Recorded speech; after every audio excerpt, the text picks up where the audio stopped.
So yes, even 8th year homeschooling moms can have lofty goals that don't come true.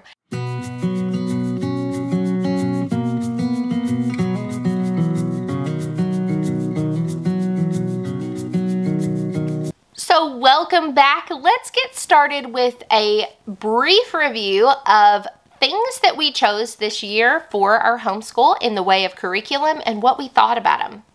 Now, I do want to let you know there will be a video coming up later on towards the end of the year that is a read aloud review for the year, what we loved, what we hated, kind of our ratings for the different books that we've read, because we're not done with all of them, but we do have quite the list so far.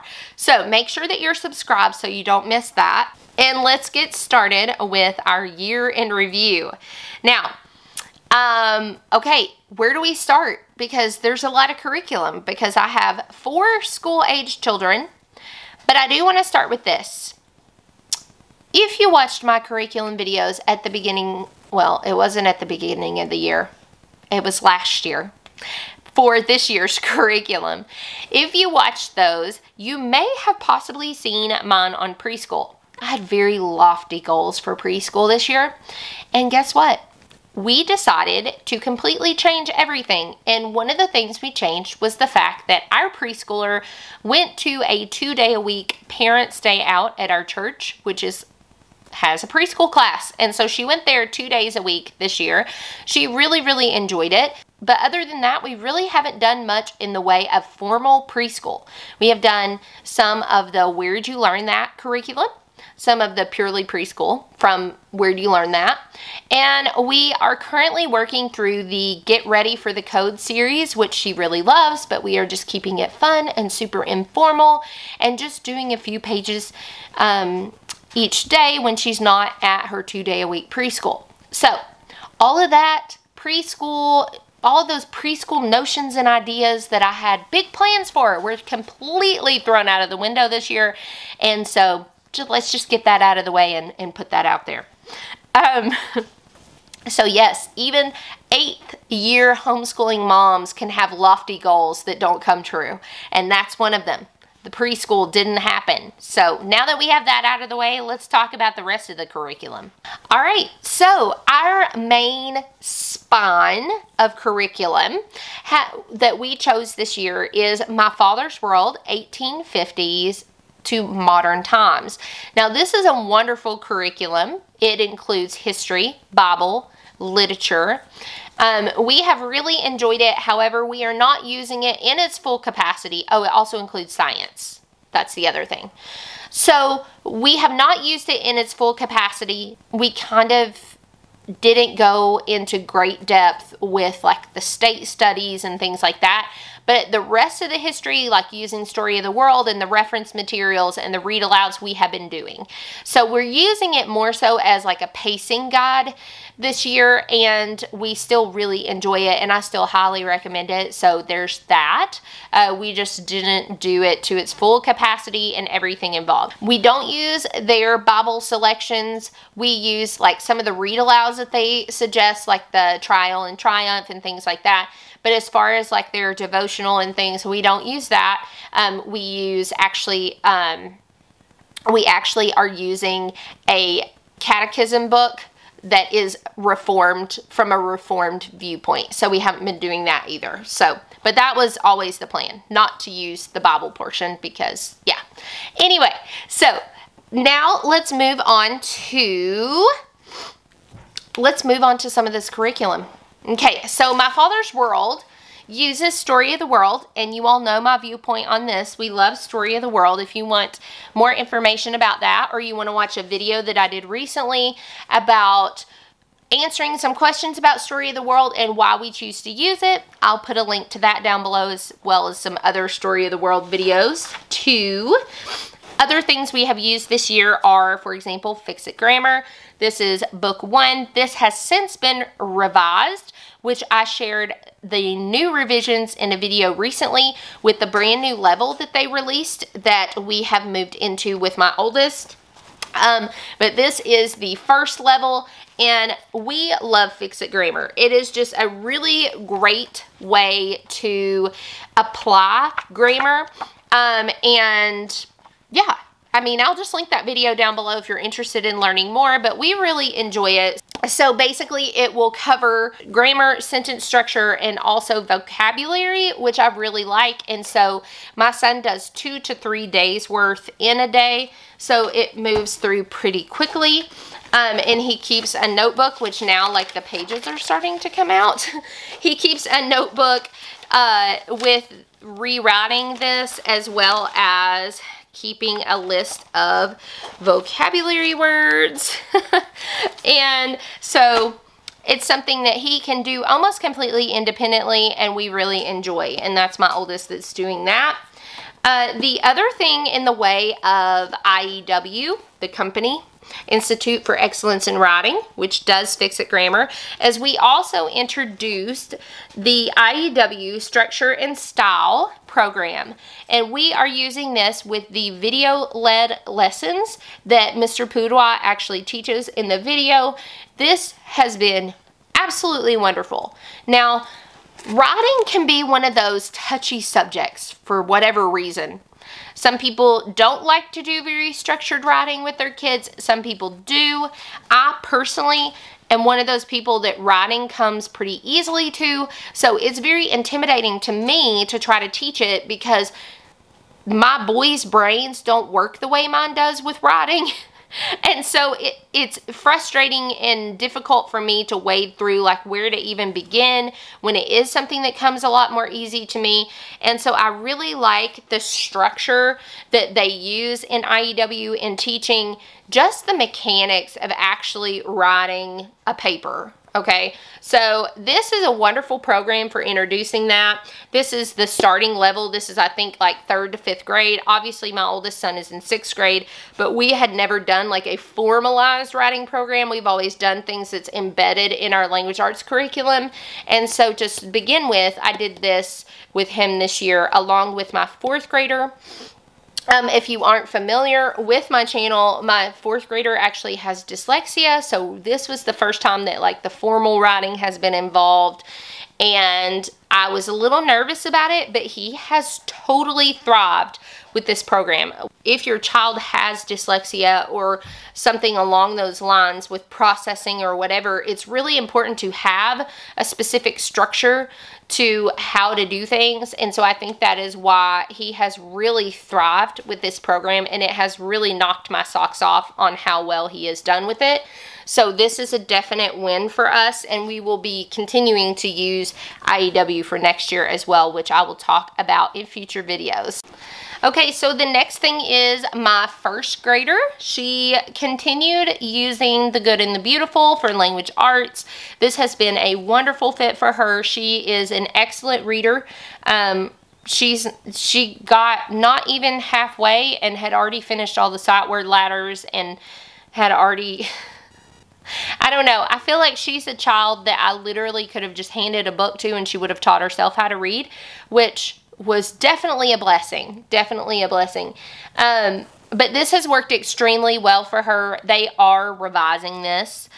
We actually are not going to be using The Good and the Beautiful, spoiler alert, after this year.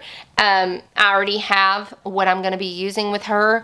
And I will, again, share that in future videos. But this, like I said, I really, honestly, I love for kids who are not struggling readers, who don't need a lot of extra help with things. The method that they use in The Good and the Beautiful for the younger grades is excellent in teaching them to read. This has been wonderful for, like I said, my 1st grader. She used the primer, she used the kindergarten, and she used this one. I don't know what those revisions are going to look like. I don't know if it's going to be the same methodology. My guess is probably not, since I've seen some of the elements of the new versions. But after this year, like I said, we will be moving on to something else. But I do like the early years of The Good and the Beautiful levels. So for math, you know my love for this math curriculum. I will put also videos down below that I have done in the past where you can see us do a lesson. You can see a more inside look and why this is my favorite math curriculum. We have done several things over the many years of homeschooling we have under our belt, but Christian Law Education math has been excellent for every single one of my kids, and I will absolutely share until my heart is content about this curriculum because it has been such a blessing to our family and works so well with all of my kids. Now, another win. This is the first grade. This is what your teacher's manuals look like. This is what your student books look like. They have these little light units, one unit or one little workbook for each unit. It's just been wonderful. I don't have anything negative to say about it. Works great for my kids who are great at math and the ones who aren't so great at math. It works great for all of them. So something else that I tried new this year were the Progeny Press study guides to go along with the different read alouds that my oldest son was using. Now, I have mixed feelings about these Progeny Press guides, okay? So I think that they have wonderful discussion questions at times, but I also feel like sometimes it's a little bit of busy work. And so while I did enjoy using these this year, and I like how they present the vocabulary that may not be as commonly used and things like that. And like I said, some of the reflection questions and review questions and stuff, I do feel like it is a little bit of busy work. But also, as my kids get older, I almost feel like they need a little bit of busy work, but maybe I'm wrong on that. I don't know. But, but this, I would call it a win. We're going to use them again next year. So that's the Progeny Press literature guides. They've got a bunch of different ones. They're about this thick, and they go along with, you know, if you have certain literature selections. So what we did for my oldest is we used Fix-It Grammar for the grammar aspect of things. We used IEW's writing, structure and style, and then we used this for the literature section of his curriculum. And so it has worked pretty well. So I would call it a win. The next thing that we used this year that I want to talk about is our spelling. Now, we have used Bob Jones spelling. We have gone without formal spelling, and we have also used spelling embedded in our language arts curriculums, whether it be Christian Law Education that we've used in the past or The Good and the Beautiful, things like that. So I chose to go a more traditional route with the Evan Moore Building Spelling Skills. I used this with all of my kids, not this level, but I used this with all of my kids, and I felt like it was just a really good basic, like, here, let's independently work on some spelling skills and build our spelling skills, and it did what it says. Just a basic layout. You can choose to do weekly tests if you want to. You can choose to do it just as like spelling practice, just to introduce words within. The thing that I liked about this is that it didn't just introduce random spelling words. It lumps them based on like, for example, the sound and words that use different combinations of teams of letters in order to accomplish that. And so that might be your focus for the week. And so I really liked it. I thought it was just a basic, old school, traditional way of doing spelling. My kids had fun with it. It has crossword puzzles and things like that. Just different little ways of practicing your spelling skills. For our science this year, we have been using Apologia's Exploring Creation through chemistry and physics. I would call this a win. We have had a lot of fun. We did not use the notebooks with this. I have been using like science journals and things like that. But a lot of this has been just really great discussion, but also tons and tons of experiments.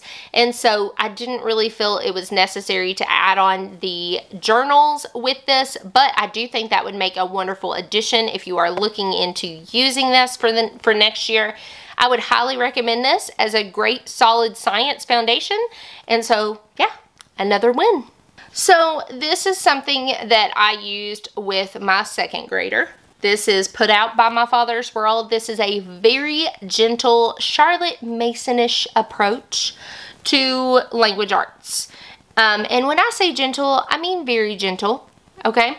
So it is language lessons for today. So as far as this curriculum goes, I enjoyed it. We both did, I think. It is, like I said, a very Charlotte Mason approach to language arts, in that it does picture study and it does narration and it does copy work and things like that. However, I do almost feel like it was a little too gentle. So maybe if this is something that you're using and you do want to have a more solid foundation in grammar starting in 2nd grade, then you might want to use up a level perhaps.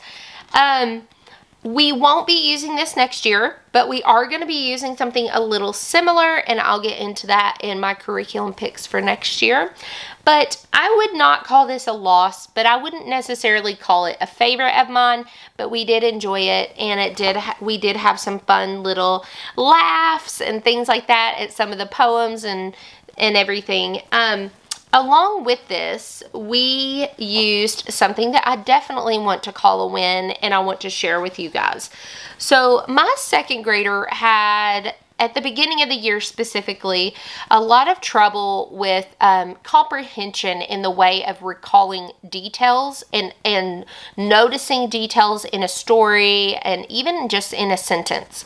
And so this is something that I really wanted to focus on with him, was getting him to really pay attention to details, because seeing those details doesn't come naturally to him, and that's a skill I really wanted to build in him starting now, so that when we get to a time when that's super important, then that skill is built. So one night I was laying in bed and I had like this epiphany moment where I was like, I know what I need to do with him. Like, it was just like so evident to me. I knew what I needed to do with him, and I knew I had these primary journals on hand and I wanted to utilize it. And the way that I utilized it is, first of all, we started out very simple. Okay, so keep in mind this is at the beginning of the year. We started out extremely simple, okay? And what I did was I wrote a very simple sentence. Ted has a red hat and a blue bat.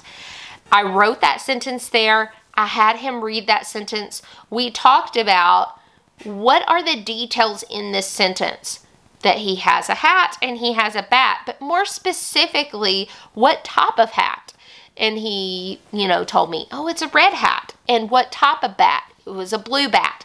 So I had him do copy work, write down the sentence exactly as I had written it, and then I had him go further by illustrating the details in the sentence.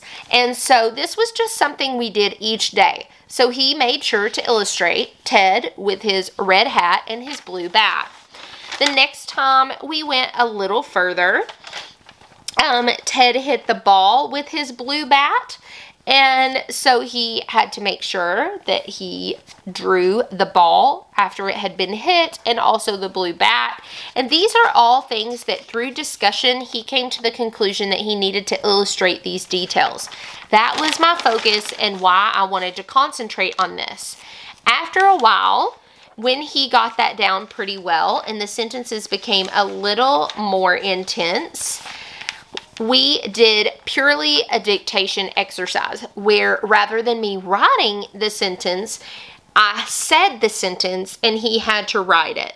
Ted got his cast off. He was so happy.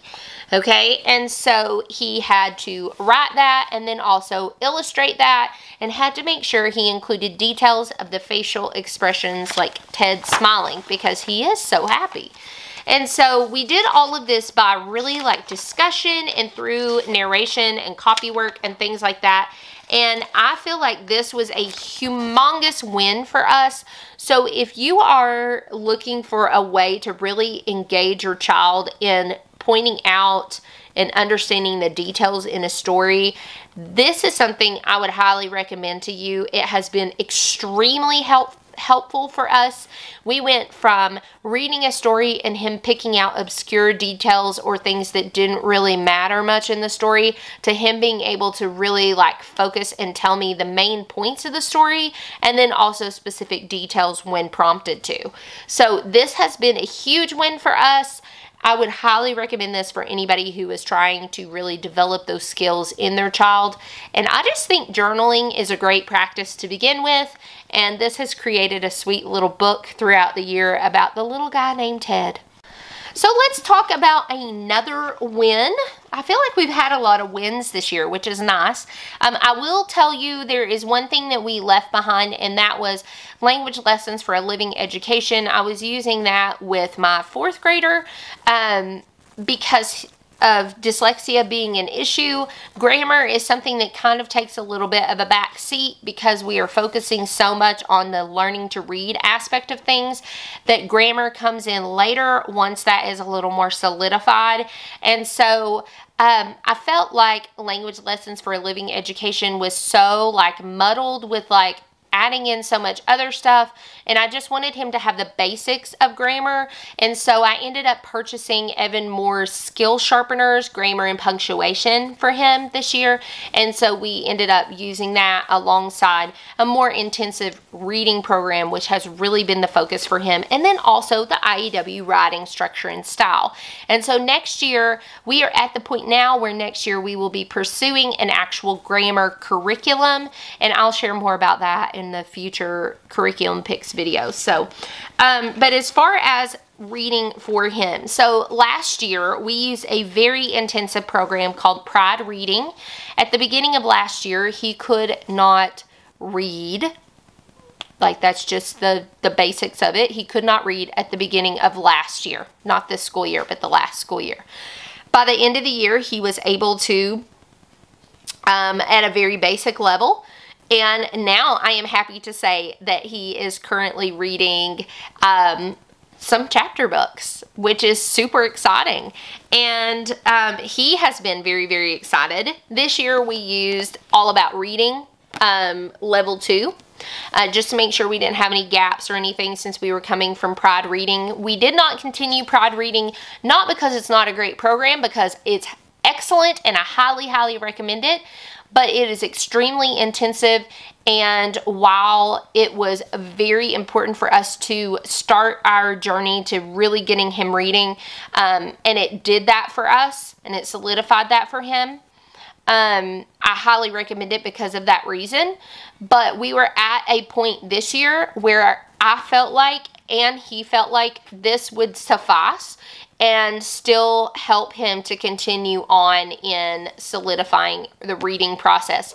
And this has worked beautifully for him at this point. We will be moving on to level 3. Spoiler alert, that will be in our curriculum picks for next year.